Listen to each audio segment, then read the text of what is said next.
What's going on, everybody? Welcome back to another episode of From the Sidelines. We've had some interviews come out over the past couple weeks. We hope you guys have enjoyed them, but it's time to get back to the show. It is. I'm Cullen Mac. I am Daniel DiMaggio, and we have been lucky enough and fortunate enough to interview Soleil Cotton, an incredible volleyball player for Maryland Eastern Shore. We've interviewed AJ Vukovic, who's rising quickly through the Diamondback system. Who's next? That interview will be coming out next week, so keep an eye out. Stay tuned for that one. Yeah, who's next? Who knows? You'll see. Stay tuned. All right. Well, let's get right into the action. I mean, the best time of year, in my opinion, is October. Halloween. The weather gets a little chillier. You can bundle up with your significant other. In this case, that would be Cullen McCarthy for me. No, maybe I don't go there. But for others, October means baseball. And for Mets and Dodgers fans, that still means baseball. They have recently faced off in the NLCS. Tonight we've got Game 4 in City. The next two games will be in City so far. The series is swayed in the Dodgers' favor 2-1. They absolutely dominated my Mets last night. And that Shohei home run was a tip of the cap. It's kind of been a very back and forth series, if I do say so myself. The Dodgers had a 9-0 win, I believe, on Sunday. And then Monday, the Mets actually take a game from the Dodgers in LA. I think the final score for that was 7-3, Let's thank Mark Vientos for a grand slam, of course. Complimentary of Cullen Mac Vientos. Oh, yeah. And anytime Dave Roberts rolls out a bullpen game, you should expect the worst. You would think you would expect the worst, but our bullpen has actually been, I think, the best part of our pitching this entire postseason. I know, but Brazier started that game. You've got Yamamoto tonight. Dude, I was so scared when Brazier came in last night for Game 3, and he almost sold. He almost sold. He walked, the bases loaded or something? Bases, one out, someone on first and second, and then luckily ground ball to third, and then Tommy Edman, I believe, or maybe it was Kike Hernandez, initiated a What can't happen today and the rest of the series is what happened last night, which is a combined 1 for 12 from the big dogs, Vientos, Lindor, and Alonso. Anytime you see that in the stat sheet, that is a recipe for disaster. What's your prediction for the rest of this series? I'm going to say mine. I think it's going to be 4-2 Dodgers. I think they're going to come back to LA and close it out. I'm going to say Mets in 7, of course. I'll never count the OMG Mets out. OMG. I'll never count him out. It's hard to move on from this series, but shall we? To the AL. To the AL we go. ALCS. We're going to head over to Believeland. Where the Guardians are currently taking on the Yankees at this very moment. I'm pretty sure the Guardians have bounced back in this game. But right now, it's looking all in the Yankees' favor, right? Yeah, I mean, I'd hate to say this, but I think it's going to be 4-1, maybe 4-0. Might be a full-blown sweep. Yeah. The Yankees, although Judge hasn't looked great, he did hit a home run last night. He did hit a home run, yes. Yeah. He hasn't really looked great this postseason. No, it's weird to say we were talking about this off the show. Both of the MVPs, AL and NL, Shohei Ohtani respectively, and Aaron Judge have both been kind of mediocre, I would say, this postseason. 100%. Nothing glaring about them, except for Shohei. I think he's 0 for 22 when there's no one in scoring position. But when there is runners on, he's like 7 for 9 with 2 homers. So, I mean, just get some guys on the bags and let Shohei, he's like foaming at the mouth like an animal with rabies when there's someone on base. Yeah, I mean, star power is ever important in this game. I think Lindor has a bigger weight on his shoulders than Judge and Ohtani just because of their supporting casts respectively, but 3 of the best players in the game for sure. What do you think the key to success is if the Guardians want any chance at winning this series? I mean, besides obviously the bats having to get going, like a guy like Jose Ramirez, it's got to be the bats. The Bo Naylors, the Stephen Kwan. I mean, you got to get these guys the going, Josh right? Naylors, not Bo, respectively. Josh is the better brother. He's the one who does damage. And as of right now, they're not doing any damage. They've got the rookie Kyle Manzardo sticking out like a sore thumb. He looks totally inexperienced. I know that Jose Ramirez hit a bomb last night to cut the lead to like 7. It was like Chris Paul in the playoffs all over again. Jose Ramirez cannot do it all. It has to start with Stephen Kwan. It has to start with the top of the lineup getting on base for the big guy, Jose Ramirez, to drive him in. And also Tanner Bybee last night got shelled. He's a big time pitcher, and he missed a big time moment to sway some of the momentum. Yes, in my opinion, the biggest flaw right now with the Guardians is the starting pitching. You can't bring the best closer in the game, Emmanuel Clase. He serves no purpose in this series when you're bringing him into games that are more than 3 runs down. Yeah, no, exactly. I think that makes sense. I mean, you kind of go over to the Dodgers side and say their pitching hasn't really been great this postseason, but Walker Buehler had an absolute game the other day. He looked like the Walker Buehler of 2 days ago. Pitching hasn't been good. Let's not ignore the 24 innings you went scoreless. Because of our bullpen, yeah. Well, that counts as the pitching. I want to starting pitching. Okay, starting. I mean, still Buehler dealed last night. We're riding on Yoshi's shoulders today, though. So props to Yoshi. But all right. Well, I think that's it for the baseball. Yeah. For the baseball, let's go over to the gridiron. The gridiron. Let's do it. Some big news this week in the AFC East. Let's start off with the lesser of the news. Former Browns wide receiver Amari Cooper has found himself traded again, this time to the Bills for a third-round pick. Is it me, or do these wide receivers, their value it seems so low to me? These are like big-name wide receivers. I feel like if other teams in the NFL knew that this guy and the guy we're about to talk about were only available for a third-round pick, I think there would have been more teams trying to grab at them. Yeah.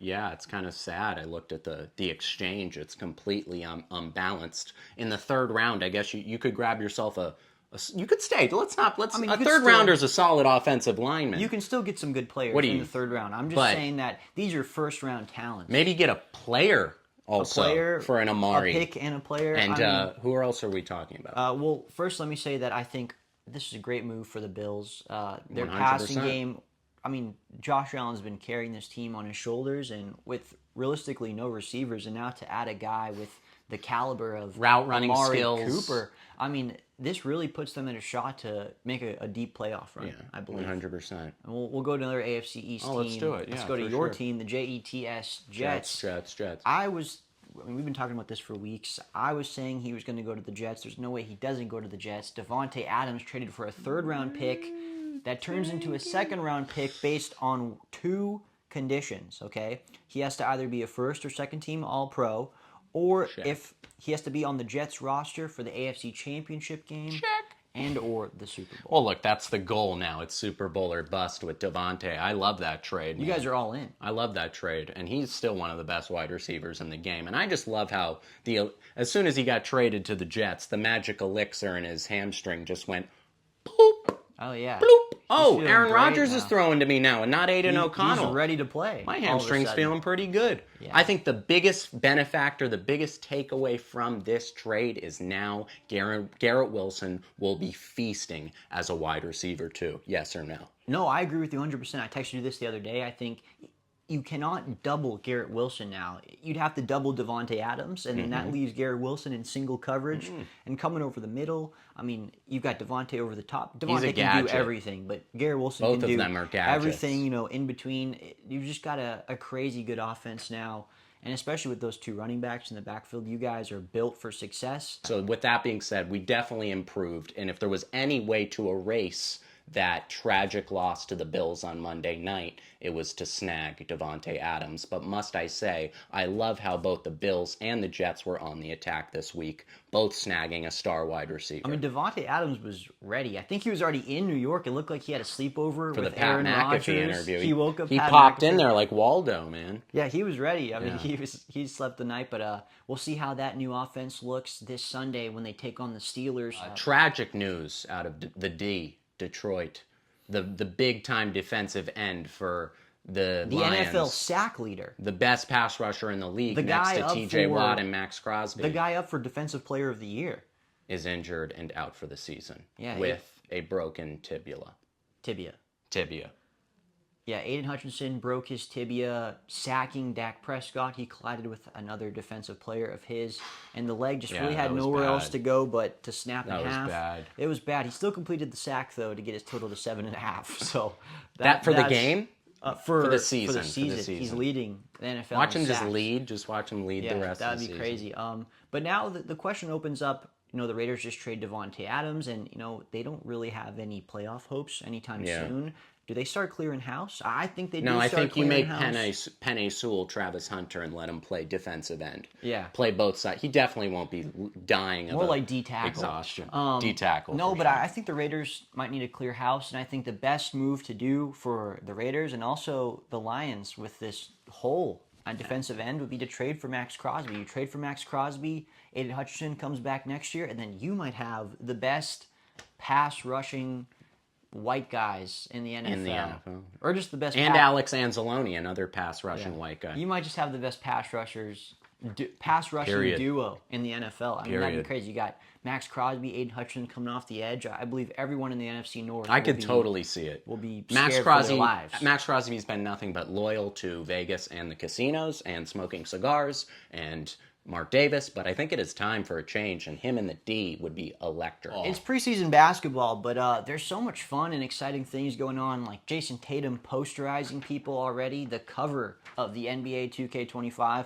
But speaking of the Celtics, let's talk about guys that are gearing up to take down the Celtics. I want to look at the Knicks.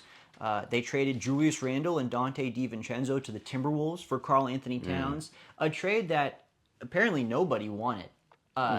They asked all three players involved in the trade. They were all shocked by the news. They all said, we really didn't want this trade. We were happy with where we were. But, I mean, you see Dante DiVincenzo get into a scuffle on the court with Rick Brunson, Jalen Brunson's dad, calling him out, maybe saying he's the reason why. But, Rick Brunson's the reason why Jalen is who he is, so stop that right now. It does make sense, though, because with the addition of Mikal Bridges, and you have OG Anunoby, Dante DiVincenzo kind of falls out of the lineup. So I think maybe they might have been doing him That's a really good point. Because now he's the sixth man on the Timberwolves. They're doing him a favor, but the entire Timberwolves franchise is doing the Knicks a favor by giving them big bodega, Karl Anthony Towns. It's crazy to think. Crazy. I think the Timberwolves lost this trade. I mean, you get DiVincenzo. He's a great guy off the bench. He's going to be your sixth man at the end of the year. Yeah, I mean, totally. And if Mike Conley's gone, he's your point guard of the future. For sure. But, I mean, the Knicks just got really Better. good. And Better. I think I always love to see when teams build, not to win the championship, but to take down the champion. And the Knicks have built to take down They've done Celtics. the best of executing that plan, in my opinion. They're built now Them to take and the down OKC Celtics. Thunder. Getting Caruso and Hartenstein were some big pickups. Yeah, some great defensive guys. But Don't be I mean, surprised. still, the Knicks might have a real chance here to take down the Celtics. No, at least do some damage here in the East. The Celtics-Knicks regular season matchup will be must-see TV. It has to be. And that rivalry is already awesome between New York and Boston. I mean, you've got Cat matching up with Kristaps. You've got Mikal and Tatum. You've got OG and Jaylen Brown, Jalen Brunson, and Drew Holiday. And then that is an incredible Eastern Conference Finals. Who would be matching up against Derek White. Yeah. I would like to say Dante DiVincenzo. Deuce McBride, maybe? Or... Oh, I'm sorry. You got Mitchell Robinson at center. Mitchell Robinson. So you got the Twin Towers. That's what I was going to say. That's going to be scary.